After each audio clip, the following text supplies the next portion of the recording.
36 ans, habite dans le 13e à Paris, profession dans le cinéma. Salut Jean. Oui, bonjour François. Comment vas-tu? Ça va? Alors qu'est-ce que tu voulais me raconter sur les 60s? Quelle est ton anecdote personnelle, ton souvenir? Bon, bah alors moi je voulais parler des années 64-65. Alors voilà, on prend un plan de Paris. Oui. Et on trace un triangle entre Saint-Michel, les grands boulevards et l'Étoile. Oui.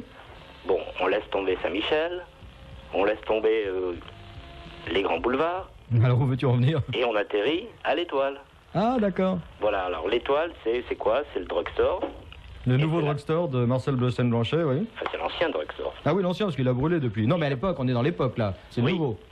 Non, après qu'il ait brûlé. Oui, non, mais attends, on est en quelle année, là, dans ton histoire? On est en 64. Il n'a pas encore brûlé. Il n'a pas encore brûlé. Donc, c'est le nouveau drugstore. Oui, c'est ça. Voilà.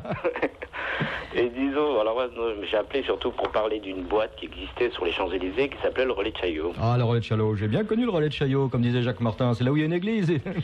Non, j'ai bien connu, c'était un pote qui tenait ça. Lito. Aujourd'hui, Lito, Alain Jolimet, il s'occupe de Dorothée. Après s'être occupé de Juvet dans les années 70. Oui, voilà. Voilà. Le Relais de Chaillot. Elles étaient mignonnes, hein, les petites, là. Hein. Et là, c'était, oui, bon, enfin, on était toute une bande assez... c'était bien, quoi. C'était gentil, quoi. C'était les week-ends à Londres, c'était les week-ends à Deauville. Moi, je pense que c'était la première boîte pour teenagers à Paris. Ah, c'était la première boîte. Ça se passait l'après-midi, quoi. C'était le jeudi après-midi, le samedi après-midi et le dimanche après-midi. Voilà, gentillet. Et puis à 6h, on rentrait à la maison.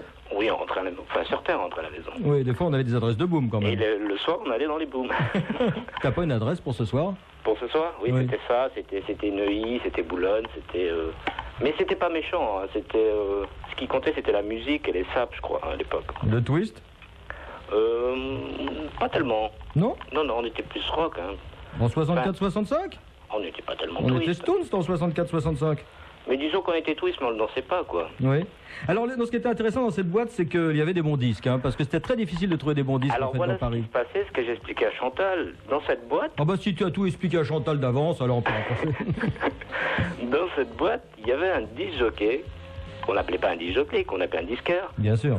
Qui était Stewart. Je sais pas si tu te souviens, si tu l'as connu. Non. C'était un gars qui était Stewart, qui était sur la ligne New York-Paris, et qui ramenait des 45 tours.